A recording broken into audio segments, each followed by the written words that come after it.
as I said, my name is Edward, and I am currently a graduate student pursuing a degree in the MSDI program. And today I will be talking to you about simulating results for the 2020 election. So it was really interesting doing this project. It was actually due the weekend before the election, so it was really interesting to go through this whole exercise and then see what happened on election day and election week of kind of putting things together. So the main goal of the project was to go to a website, scrape some data, which means gather it and collect it into a comma separated a CSV file or an Excel spreadsheet, basically, and then aggregate them all and basically run a simulation, pick a poll and run a simulation, and we pick a winner for each state and then see who wins the election. So with that, the website that we scraped all of our polling data from is called 270 to Win, which is a very reputable source of poll compilations. So here they have, this is their main website, and here you can see all 50 states. And then once you click on one, it will take you to their page. And then there used to be a table here with all the polls conducted in that state based on their date. So you would see the data was conducted, who the pollster was, and then the sample size and who how many votes went to Trump and how many went to Biden. So the main goal was to gather all the data for each one of the 50 states and put them into one big spreadsheet. In addition to that, we also wanted to gather pollster grades. So different pollsters are more well-known or more trustworthy. So we went to this 538 website, which does a lot of polling prior to the election and a lot of data analytics. So we basically, as you can see here, you can see the pollster's name and then their grades. So moving on, so once we had all that information, we basically brought all that information together where we had one big pretty much spreadsheet within Python where it was, you had all the polls for each state and then who won, who lost, what the percentages were in terms of how each candidate was polling in that poll, and then the grade. And so basically what we had to do then was we needed to say, okay, how will we pick a poll to then use for our simulation and in terms of who gets that state? So what we did was we came up with the criteria. We wanted the most recent poll possible to represent the most accurate results in terms of timeliness. And then we also wanted to get a poll whose grade for the pollster was in the range of an A+ to a B-.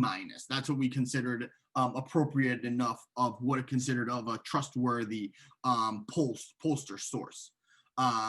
So once we did that, we basically once we picked and then if there was no poll for a particular state that didn't have a poll within the range of an A+ to a B to a B-, we basically just chose the most recent poll for that state.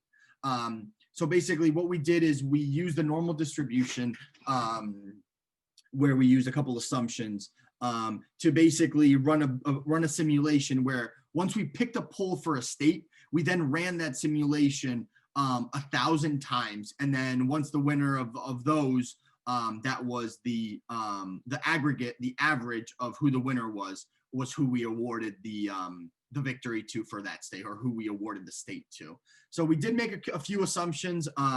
Nebraska and Maine are not winner-take-all states in terms of electoral votes, electoral college votes, but we treated them as so just for simplicity purposes. In addition to, we also, for any third-party candidates in the polls for certain states, we split their what they were polling in that poll. We split them down the middle and awarded half to Trump and half to Biden. We just wanted to deal with Trump and Biden because for simplicity purposes, and it was really kind of a two-horse race in the election anyway. And then also the polls differentiated by their sample size in between likely voters and registered voters, but we treated them all as the same, as just voters. So there was no distinction to be made there. And we also treated each state's our awarding of each state independently of one another, where we know that isn't necessarily the case. There has been correlation. If one state turns, then a couple other around them will turn the same way as well. So with that, I want to show you now the results of what we came up with. So as you can see here, this was all created through Python and a bunch of their packages, GeoPandas, Matplotlib, and then we use Juniper notebooks to actually put together. So this is the raw.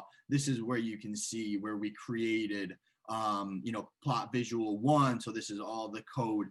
This is the code to create the second one, and so forth. So this is what the output is. And as you can see here, you see the map of the US, and we awarded each state. And if the margin of victory was within 25 to 75, was greater than 20, was in between 25 and 75, that's what we deemed to be a battleground state. So as you can see here, we awarded kind of 7 states as battleground states, which we then further analyzed. But basically, as you can see here, so depending on how deep how big the margin of victory was, the harder the color. Obviously, PA was the kind of the light, not the 100% Joe Biden victory, not as confident. And the same thing for Alaska for Trump over here. And then we have here Florida and North Carolina, Texas as battleground states.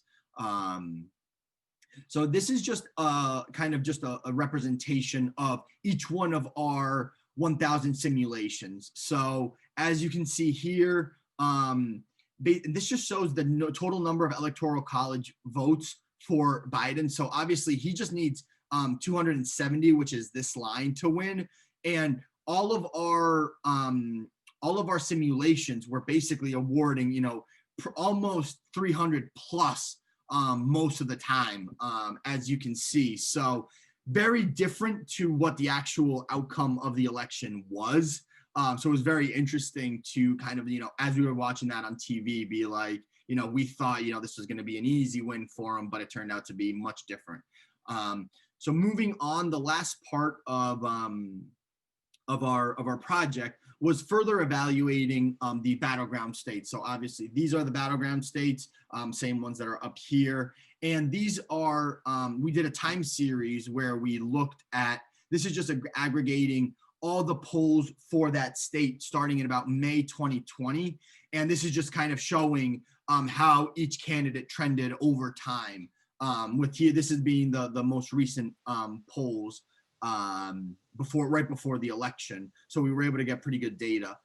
So this just kind of shows how each candidate was doing. So with that is all I have in terms of presenting my projects. If you guys have any questions or want me to go a little bit deeper, I can certainly show you a little bit more of the code.